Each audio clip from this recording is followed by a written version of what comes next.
So when we are talking about the intrinsic semiconductor, in intrinsic semiconductor, we say that these intrinsic semiconductors generally belongs to the group 4. Okay, so we can say that the group 4 elements we are talking about, they are germanium and the silicon. And when we are talking about this germanium and silicon, we say that the energy gap, okay, that we are representing by the EZ.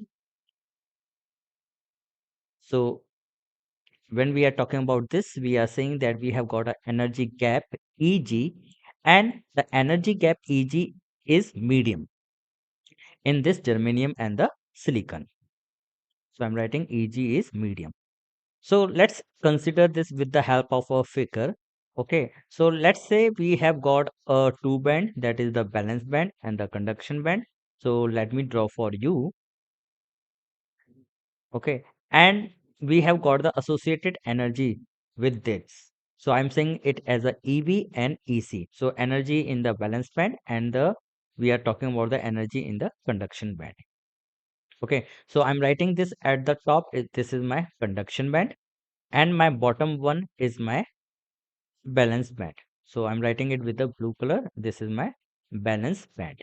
So let me highlight it with the color. So I'm doing it the with a yellow color. So I'm highlighting valence band as a yellow color, and I will going to highlight the conduction band with the green color. Okay, just for the visualization, I'm doing this coloring. So the energy between this conduction band and the valence band will be considered as your EG. And this EG, we are referring that when we are talking about with respect to the group 4 element, we say that for germanium and silicon, we have got EG medium. So EG is medium. So for germanium, we have got EG equal to 0.72 electron volt. And for silicon, we have got 1.21 electron volt. So these are the associated energy required, which is being used in the germanium and silicon for the electrons to reach from the valence band to the conduction band. Okay, so as we have already seen that when we are talking about the semiconductor, we say that in semiconductor the conduction is due to the two types of charges. Okay, that means we are talking with respect to the electron hole pairs.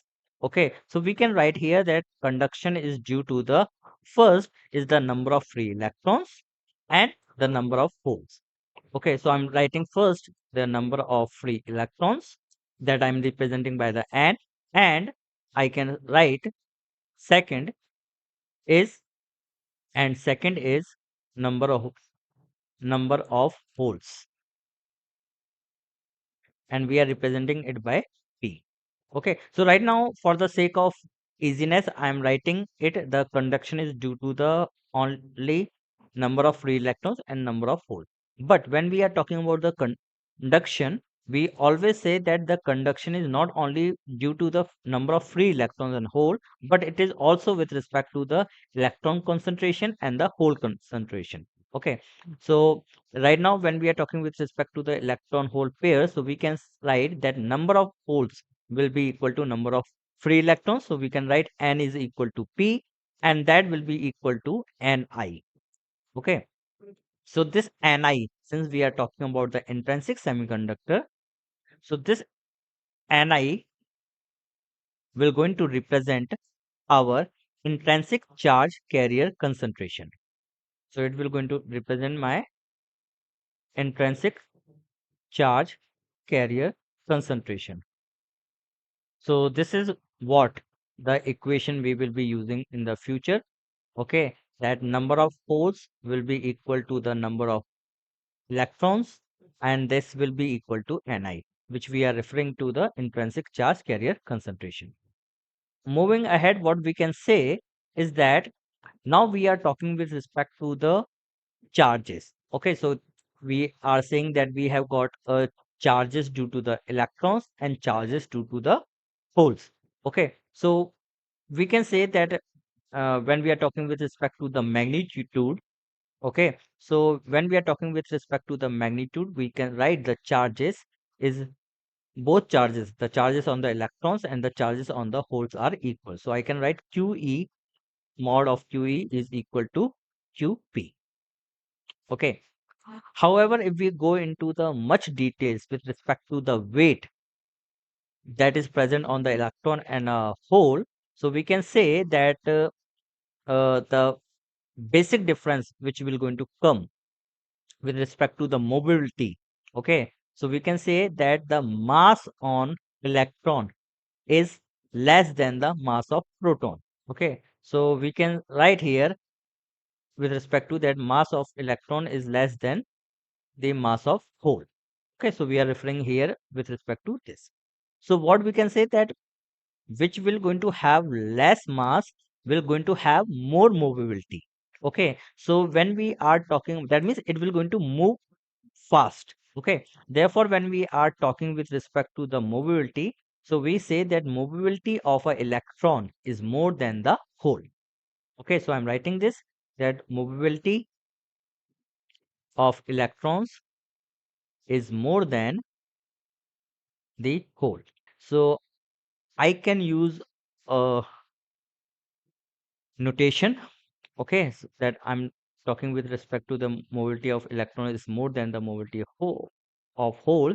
So I can write mu E representing my mobility of electrons, and mu P will be the mobility of a hole. So I can say mu is greater than mu P, or I can say mu N is greater than mu P. So when we are talking about this mobility, okay, we are referring it with respect to the drift velocity. Okay, so we can define the mobility as the mobility can be defined as the drift velocity per unit applied field.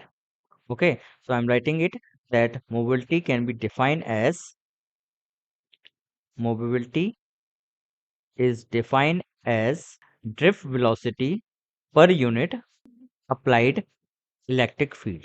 Okay, so we can say with the we can use the formula that, okay, that is mu equal to Vd by E, and the unit of this mobility will be meter square per volt second, because when we are talking about the Vd we are saying the meter per second, and when we are talking about the electric field we are saying it volt per meter. Okay, so we will be getting the meter square v second. So this is the mobility which is being present in your intrinsic semiconductor. I hope you have understood the concept of the mobility of electrons that is present, or we can say the mobility of a hole that is present in the intrinsic semiconductor.